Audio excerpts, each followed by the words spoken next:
The words that are spoken, Lord, are mine. May the words that are heard be thine. Amen.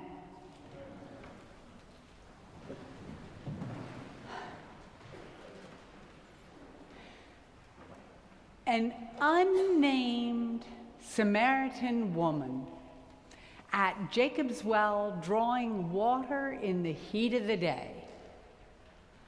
What a perfect story to have as our gospel on International Women's Day. She stands before us as living testimony to the multitude of ways that religion, custom, culture, and class limited the lives of women 2,000 years ago and continue to do so today. Her story of bad luck, misguided choices, abandonment or abuse leading to social isolation and economic hardship was not and is not unique. So it's the gospel. What's the good news here? Where is God breaking through in unexpected ways? How are lives being transformed? We hear that the woman comes to the well at midday to draw water and finds Jesus sitting alone, resting. He's weary from travel and he asks her for a drink of water. Now, this might seem like a reasonable request, right? He's thirsty, she has a bucket, he doesn't have a bucket, and she clearly could get him a drink. But she and he both know that his request is totally out of bounds. She's a Samaritan woman. Descendants of Jacob don't worship at the temple in Jerusalem, but rather at the holy mountain in Samaria. Jews regarded them as unclean, heretics. And yet Jesus, observant Jew that he was, asks her to get him a drink. Now she knows the rules and asks, "Why are you asking me?" And Jesus goes off on his discourse about living water and how if she drinks his living water, she will never thirst again. Then she, with a seeming twinkle in her eye, says, "Oh yeah, I'd love some of that living water because I really would love to never have to come here in the middle of the day again. It's way too hot." But as they talk, she knows that there is something about this man that's different. But she is wise to men and the ways of the world. And she knows a promise that is, frankly, too good to believe. Never thirst again? Right. Not possible. But Jesus apparently ignores her good-humored skepticism and changes gears altogether. He says to her, "Go, call your husband and come back." She responds, "Well, I have no husband."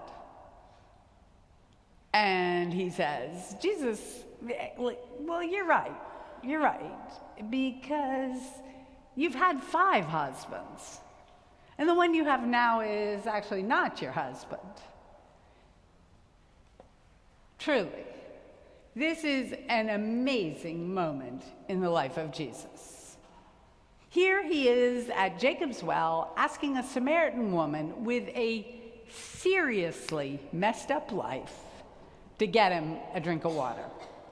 The disciples, not surprisingly, are astonished. But they've kind of learned to keep their mouths shut when they absolutely don't get what Jesus is doing. This woman has been married more times than most Hollywood stars. She's at the well at midday because she can't hang out with the other women. They don't want her there. She comes at midday precisely because no one comes to the well in the heat of the day.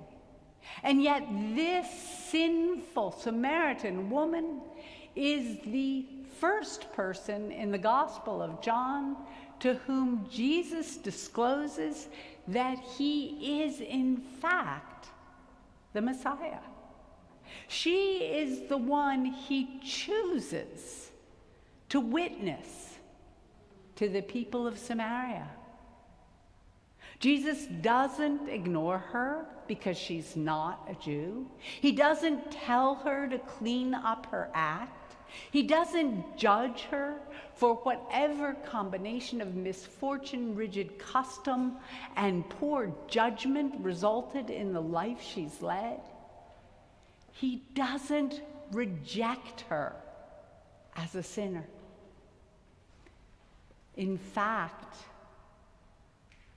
Jesus sees her. He knows her. And he loves her. He treats her with respect.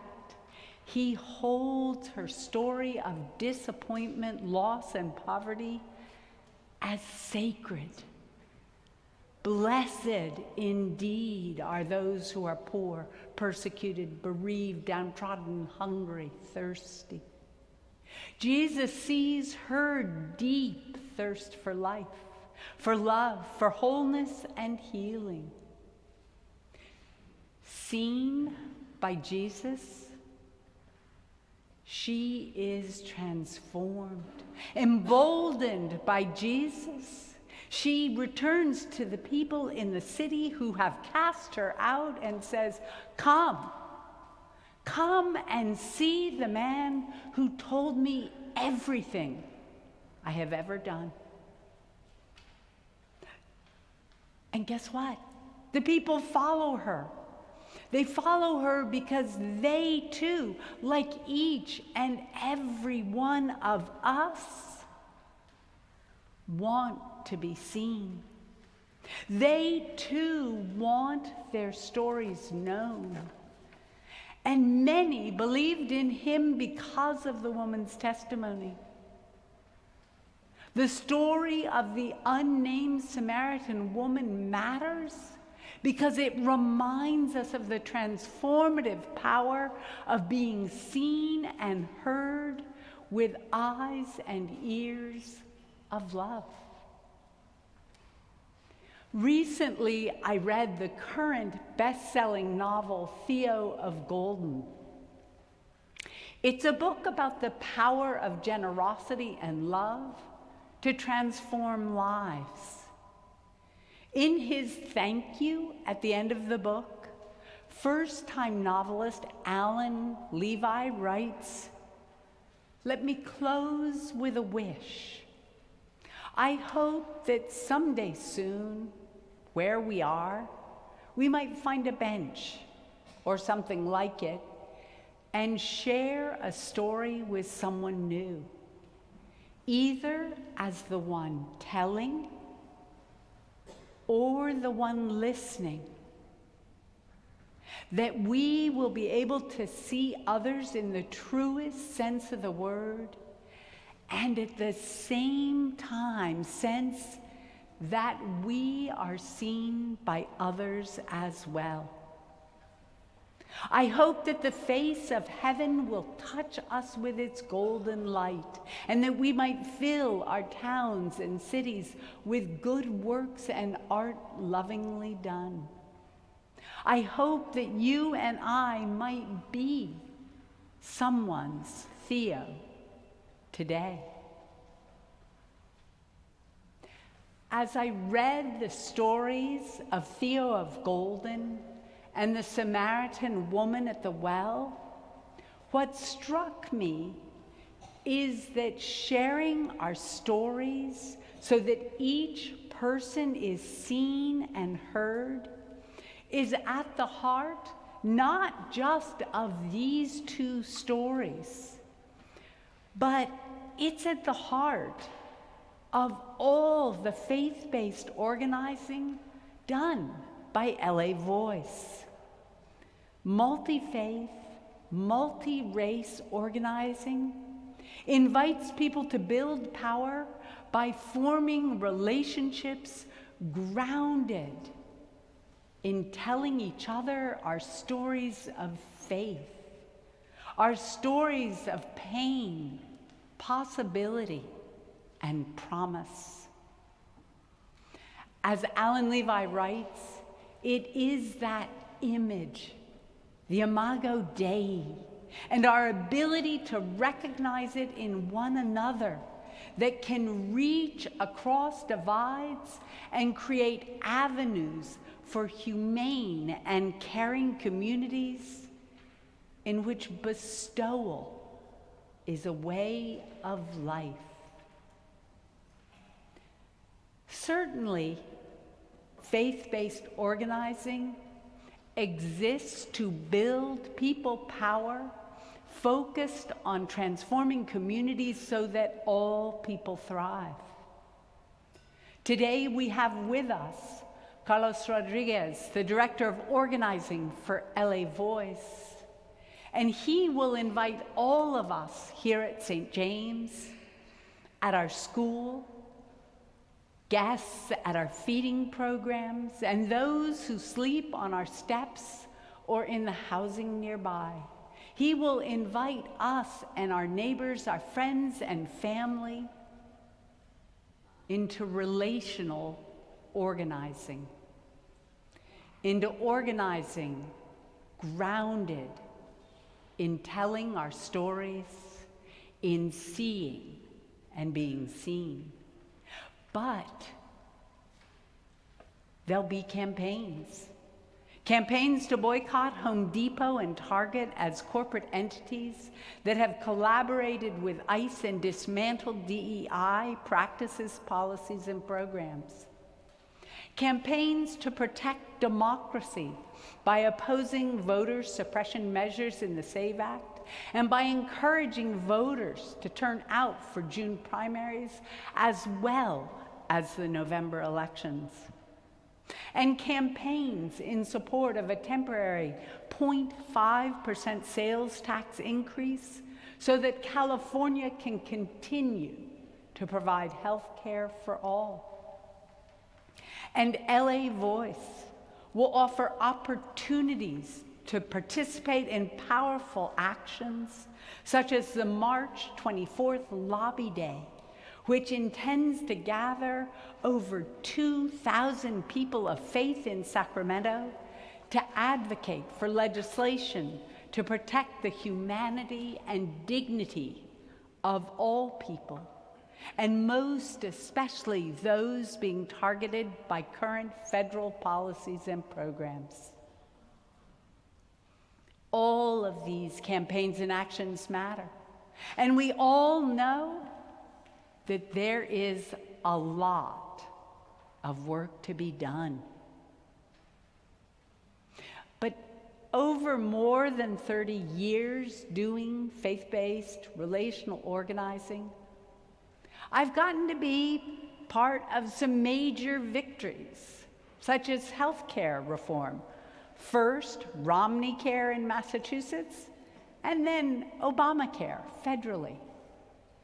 DACA, ban the box, raise the minimum wage, access to driver's licenses for undocumented people.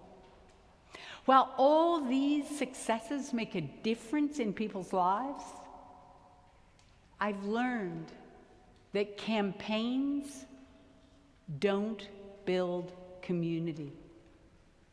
Campaigns don't build community, but relationships do. Faith-based organizing grounds itself in drawing us closer to God and one another as we see with the eyes and heart of God. And as we imagine the new creation that is God's dream for us. Organizing has brought me into relationship with so many people I would never have known. With Antonio, a formerly incarcerated street outreach worker. With Rabbi Margie, a feisty, brilliant, funny, and fierce organizer. With Brother Umar, an LA Muslim community leader who died this summer, who always sought ways to bridge divides. With Father Brian, a Roman Catholic priest who invited an Episcopal woman priest to preach at the principal Sunday Mass and receive communion in his church. With Dr. Rosalind, a Florida state senator who experienced years of addiction, incarceration, and homelessness, but turned her life around and now is committed to giving every human being a chance to thrive. With Anna, a DACA recipient whose brother has been deported and whose parents have self-deported. With Reverend Andre, a Jamaican immigrant youth pastor the age of my children, who has a PhD but keeps getting picked up by the police because he fits the description. With Terry, a native leader with True North who always calls us back to the land and the peace within. You get the drift. I could keep drawing to heart and mind the people who have worked with me to make change, the people who have challenged, supported, and inspired me to be the person and priest God calls me to be. Organizing taught me how to listen deeply, how to hold the stories and lives of others who often were so very different from me, and how to use our collective power and moral voice to make a difference. So today, after worship, join Carlos, Mother Kate, me.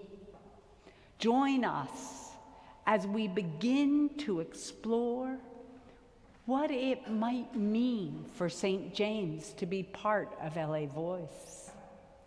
Carlos will invite us to enter into deeper relationship with each other, our neighbors across the city, and God. We'll build relationships by listening, learning, acting, reflecting, and praying together. LA Voice talks about doing democracy as a contact, not a spectator sport. I encourage you to stay, even if just to get to know your fellow parishioners a little bit better today. Transforming the world as it is into Theo's world in which the saintliness of each and every person is seen requires each of us doing what we can as part of the community. It requires us connecting and creating new possibilities and pathways. As poet Lucy Shaw reflects, whether we are poets or parents or teachers or artists or gardeners, we must start where we are and use what we have. In the process of creation and relationship, what seems mundane and trivial may show itself to be a holy, precious part of a pattern. Together, may we become a holy, precious part of a pattern of God's love and justice. Amen.